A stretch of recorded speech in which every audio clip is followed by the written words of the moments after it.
They whispered your name behind closed doors, not out of respect, but to poison it. They smiled with daggers tucked behind their teeth, mocked your calm, laughed at your silence, They mistook it for fear.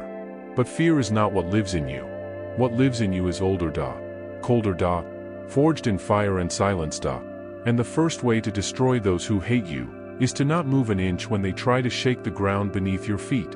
They want your attention, because attention is power, They want to own your emotions, because if they can pull a reaction from you, they know they still live inside your head. But you don't give them that gift, You give them something far worse, You give them nothing. You don't react, You don't flinch, You let them swing at the air. Because the moment you remain unmoved, the moment you don't match their chaos, you steal the power from their hands. It is not he who reviles or strikes you who insults you, wrote Epictetus, but your opinion that these things are insulting. You walk into a room they poisoned, and you breathe like nothing ever touched you, They scream, They shout, They spin their web of words, And you stay still. And that silence, that unbreakable calm, hurts more than any insult ever could. Because when a storm meets a mountain, only one of them changes shape, And it's never the mountain. They watch you, Oh, they watch you. From behind fake smiles, through social media, through mutual friends, they lurk, waiting for cracks, Waiting for failure, Waiting for proof that you are as small as they hoped. But you don't crumble, You build. Every morning, you rise with purpose, No applause, No cameras, Just silence and consistency. Every step you take forward, every workout, every book, every hour of focused work, is a strike they can't block, A blade they can't even see. Because you're not trying to defeat them, You're trying to master yourself. Marcus Aurelius wrote, "The best revenge is to be unlike him who performed the injury." You don't match their darkness, You outgrow it. They feed off drama, You feast on discipline, They beg for shortcuts, You bleed for progress, They chase attention, You chase excellence. And that contrast is unbearable. Your life becomes a mirror, one they can't bear to look into, Because every reflection shows them what they could have been, if they had your strength. You don't need to speak, You don't need to fight, You just live with such relentless clarity, that their chaos becomes obvious even to themselves. And that truth? It breaks them more than your hatred ever could. Haters burn fast, like paper in fire, bright, loud, but gone too soon, They scream, slander, sabotage. But it's never about you, It's about the war inside them, And that war has no peace. You are built for endurance. You don't react, You outlast. They want a reaction today, You're thinking 10 years ahead. They want you dragged into drama, You're building legacy in silence. Because time is the greatest punishment. Years pass, You're still standing, Still building, Still moving. And they? Still bitter, Still stuck, Still trying to throw shadows on a light they can't extinguish. Seneca once said, "How much better to heal a wrong than to avenge one." You don't let hate rewrite your path, You let your path rewrite their hate. You don't meet them in the mud. You build mountains above it.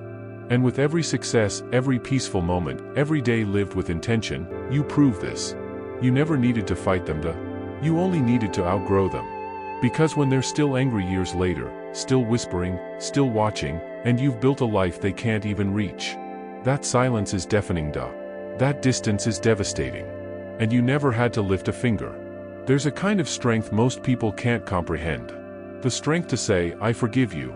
Not as a performance, not as a mask, but as a truth so solid, it shakes those who once tried to break you. Forgiveness is not weakness, Forgiveness is a quiet declaration of power. You no longer live in my mind. Your poison doesn't touch my peace.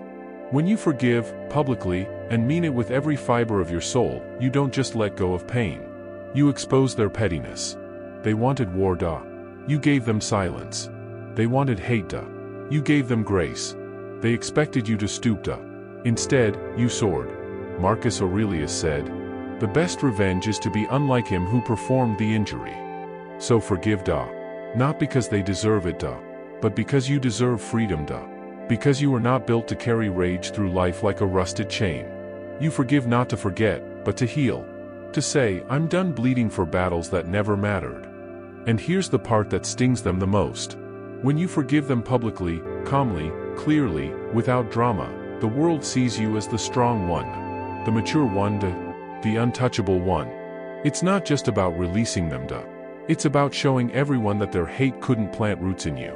And in that moment, with the whole world watching, they are exposed. Not by your words, but by your peace. Because the one who forgives first is the one who already won. Some enemies don't need to be fought, they need to be left behind. You want to hurt those who hate you. Live a life so high, they can't even find you. Not in their gossip, not in their games, not in their imaginary wars, because while they stay obsessed with your past, you're already building your future. Let them stay busy plotting, let them chase shadows, let them rot in the echo chamber of their own bitterness. While they speak your name with hate, you build a name too big for their mouths to pronounce. Marcus Aurelius ruled an empire, Do you think he argued with every whisper behind his back? He wrote, "When you arise in the morning, think of what a privilege it is to be alive." That was his focus, not enemies, not critics, but mission, discipline, creation. Your success, your peace, your growth, that's the punishment. They tried to drag you down, but you didn't just survive. You soared. And here's the twist that breaks them. You didn't rise out of revenge, You rose out of vision, You didn't win to make them suffer, You won because you were never playing their game. You weren't chasing them, You were chasing greatness. So don't look back, Don't reply, Don't stoop. Just climb. Climb so high that by the time they look up, you're already a speck in the clouds, and they're still stuck in the mud.